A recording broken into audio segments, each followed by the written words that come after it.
Bonjour à tous et bienvenue dans cette nouvelle vidéo dédiée à la Power Platform. Dans cette vidéo, nous allons nous intéresser à Process Advisor. Process Advisor, c'est l'un des nouveaux composants de Power Automate. Attention, ce composant est toujours en preview, donc il peut y avoir des modifications entre cette vidéo et la version finale. Nous allons voir dans cette vidéo qu'est-ce que le Process Mining, pourquoi est-ce que Process Advisor peut être un élément très intéressant dans l'évaluation de vos processus. Et comme d'habitude, je vous ferai une démonstration de Process Advisor afin de vous permettre de mieux comprendre l'utilité de Process Advisor et de directement commencer à l'utiliser dans votre organisation. Comme d'habitude, si cette vidéo vous aura plu, je vous inviterai à laisser un like sur cette vidéo et à me faire part dans l'espace commentaire de vos retours sur Process Advisor. Est-ce que vous l'avez déjà utilisé par exemple? Ou bien, si vous avez des questions sur cette solution, j'y répondrai du mieux que je peux. Enfin, si vous souhaitez être toujours tenu au courant des dernières nouveautés qui vont toucher à la Power Platform, je vous invite bien évidemment à vous abonner à la chaîne.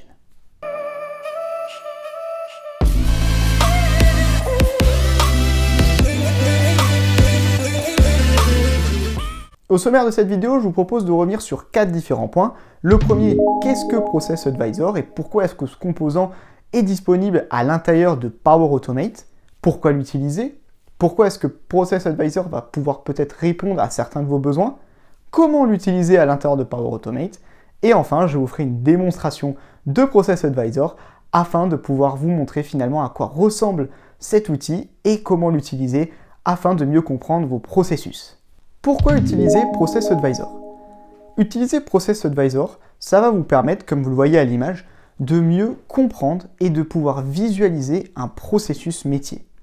L'idée, c'est que vous allez pouvoir enregistrer votre processus, vous allez avoir un graphique qui reprend ce processus, vous allez pouvoir le comprendre, l'appréhender, identifier les bloqueurs ou les points qui vont permettre de perdre du temps, et ensuite, vous allez pouvoir partager ce processus, prendre des décisions pour l'améliorer et rendre vos équipes plus efficaces.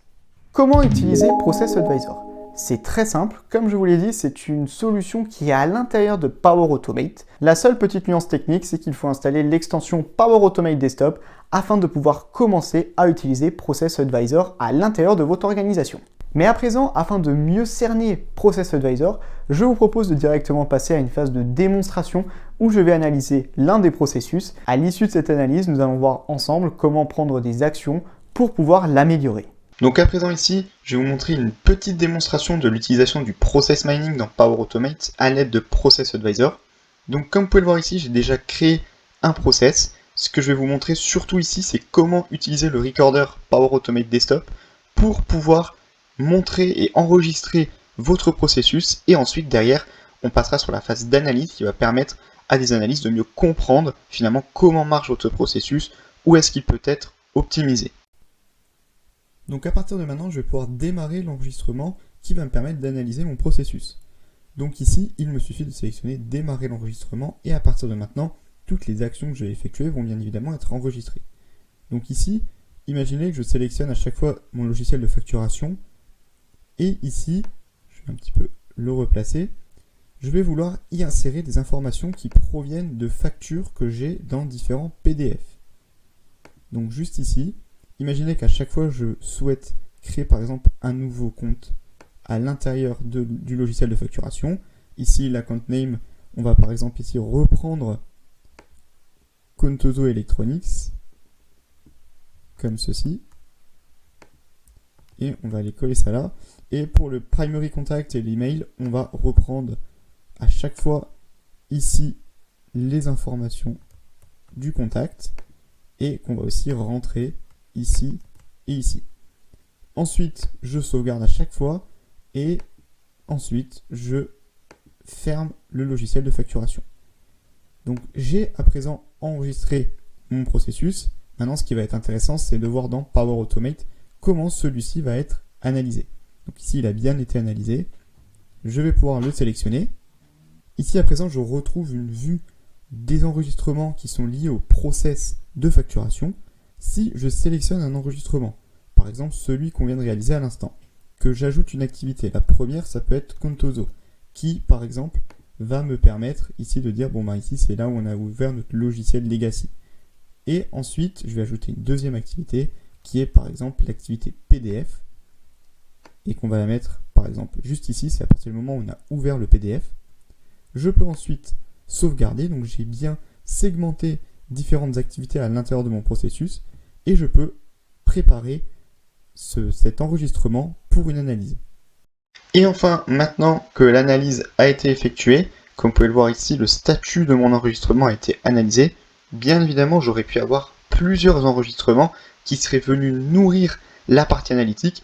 Par exemple, vous voulez effectuer une analyse des actions de vos commerciaux, vous en avez une trentaine, faites-leur enregistrer aux 30 les actions à l'intérieur du processus, faites l'analyse des 30 et vous aurez un véritable comparatif, un véritable benchmark de l'utilisation de vos commerciaux, de vos outils pour pouvoir optimiser leurs actions. Donc ici, si je vais dans la partie analytique, donc une fois arrivé dans la partie analytique, comme vous pouvez le voir, j'ai une vue complète de l'ensemble de mon processus du début à la fin et ici une segmentation par activité, donc l'activité PDF, l'activité Contoso par exemple, et le temps que cela m'a pris à chaque fois pour réaliser les tâches. On peut voir qu'en moyenne, l'ensemble des activités m'ont pris 52 secondes, qu'il peut y avoir plusieurs variants à l'intérieur, et de pouvoir mieux ainsi comprendre finalement comment est-ce que j'ai utilisé l'ensemble des outils, comment j'ai effectué mon processus, qui va permettre derrière à d'autres personnes de l'optimiser, de potentiellement aussi l'automatiser avec, ici par exemple dans ce cas-là, vous vous en doutez, on a utilisé Power Automate Desktop en plus, donc c'est vraiment un cas d'école pour de la RPA, mais ça aurait aussi pu être du Power Automate si on avait derrière voulu optimiser en envoyant un email par exemple, etc. Donc ici, le process mining va vraiment nous permettre de mieux comprendre l'ensemble des activités à l'intérieur d'un processus pour plusieurs personnes et de pouvoir émettre des recommandations et derrière automatiser ça pour gagner en productivité. Cette vidéo sur Process Advisor touche à présent à sa fin. J'espère sincèrement qu'elle vous aura permis de mieux comprendre l'intérêt d'utiliser Process Advisor et le process mining à l'intérieur de Power Automate. Encore une fois, faites attention, c'est une solution qui est toujours en preview, donc il peut y avoir des évolutions dans les prochaines semaines. N'hésitez pas à me faire part dans l'espace commentaire de votre utilisation de Process Advisor. Est-ce que vous l'utilisez déjà? Est-ce que cette vidéo vous a permis de découvrir Process Advisor et potentiellement de l'utiliser? Et si cette vidéo vous a plu, je vous invite à laisser un like sur cette vidéo et à vous abonner à la chaîne si vous souhaitez être toujours tenu au courant des dernières nouveautés qui vont toucher à la Power Platform.